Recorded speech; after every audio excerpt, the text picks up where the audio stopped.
saja. Pertama, Kementerian PAN-RB bersama Komisi 2 DPR RI tengah mengupayakan penyelesaian revisi Undang-Undang Nomor 5 Tahun 2014 tentang ASN. Sebanyak 7 klaster menjadi fokus revisi Undang-Undang ASN. Salah satu yang paling menjadi perbincangan di masyarakat adalah terkait penyelesaian tenaga non-ASN. Adapun saat ini jumlahnya mencapai 2,3 juta orang di seluruh Indonesia, dari proyeksi sebelumnya yang hanya berkisar 400.000. Hal ini disebabkan semakin banyak instansi, terutama di daerah yang merekrut tenaga non-ASN. Jadi, pemerintah DPR punya beberapa prinsip penyelesaian masalah ini. Salah satunya, kalau saya kutip dari beberapa media dan beritanya sudah ada, pertama, tidak boleh pemberhentian massal. Lalu kedua adalah skema yang dijalankan harus memastikan pendapatan non-ASN. Dan ketiga adalah memperhitungkan kapasitas fiskal yang dimiliki oleh pemerintah.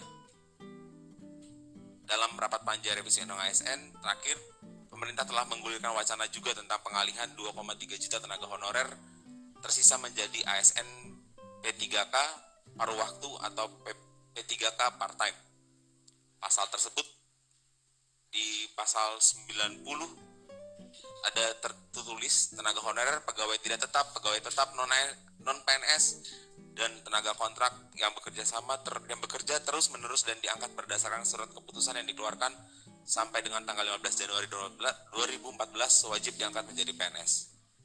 Ya, sekarang kita akan mendengarkan langsung juga pertama kita mendengarkan dari Pak Gus Pardi bagaimana proses pembahasannya terakhir sebelum masa reses kembali terkait dengan revisi Undang-Undang ASN dan bagaimana target-target ke depannya untuk pembahasan revisi Undang-Undang ASN.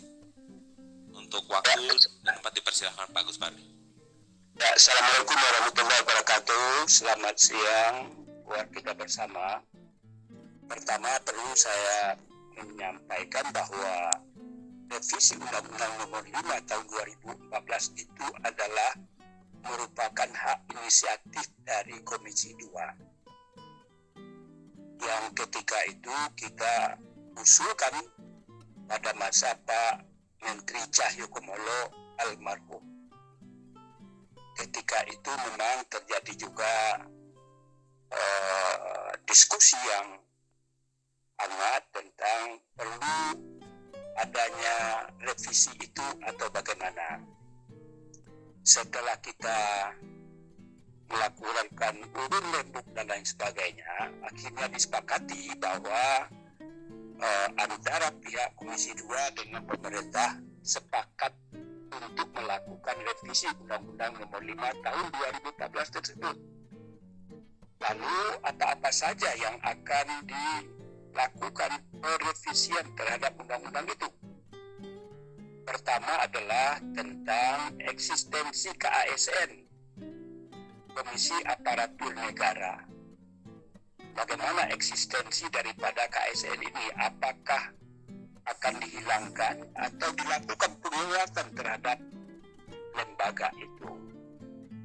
Kemudian berjalannya waktu,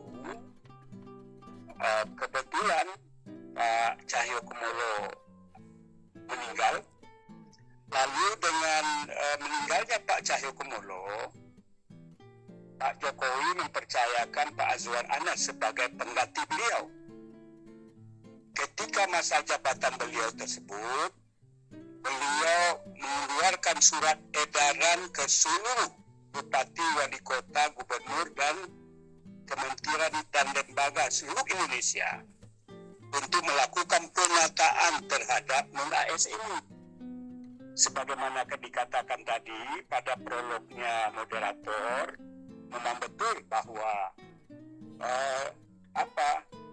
jumlah daripada non-ASN itu sebetulnya berapa?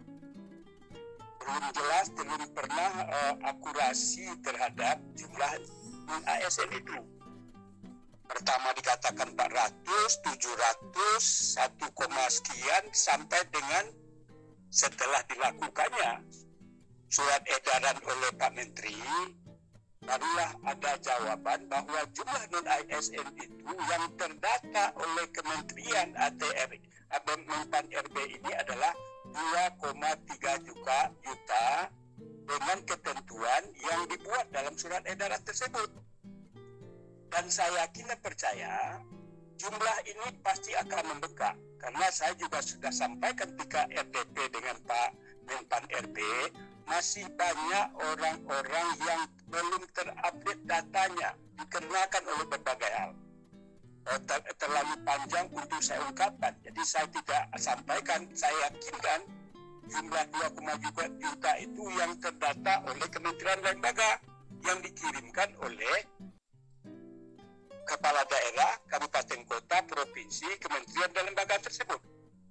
Nah, di satu sisi PP nomor 14 menyatakan bahwa bulan November itu tidak ada lagi namanya non-ASN atau honorer dan lain sebagainya, sebutan lain yang berbagai macam ragam pemakai non-ASN itu. Lalu ini adalah juga bahagian dari revisi undang-undang yang kita inginkan. Nah, akhirnya dalam pembahasan kami dari Komisi 2 sudah menyampaikan persoalan ini, tim ini kepada pemerintah, dalam hal ini Menpan RB. Dan alhamdulillah pembahasannya sudah selesai.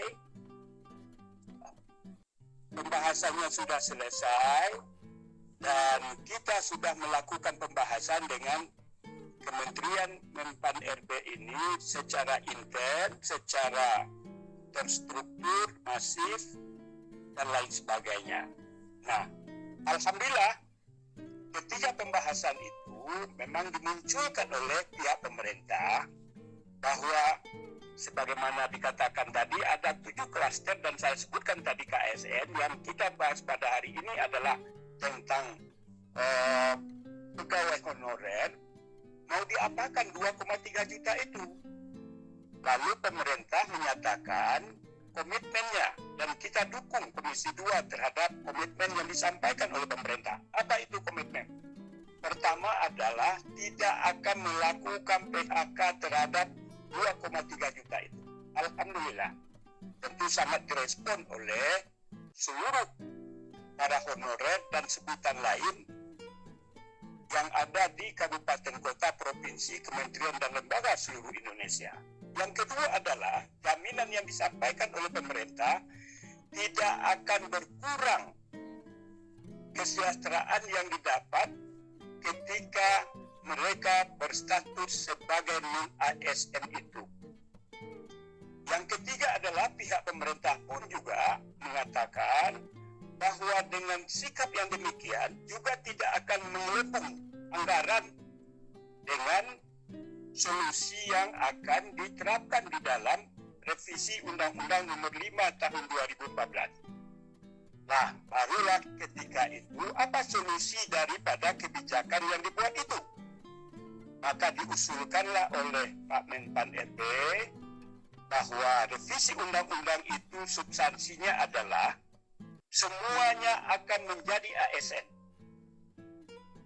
Dengan model adalah menambah bentuk daripada polarisasi daripada ASN itu. Pertama adalah PNS. Yang kedua adalah P3 full time.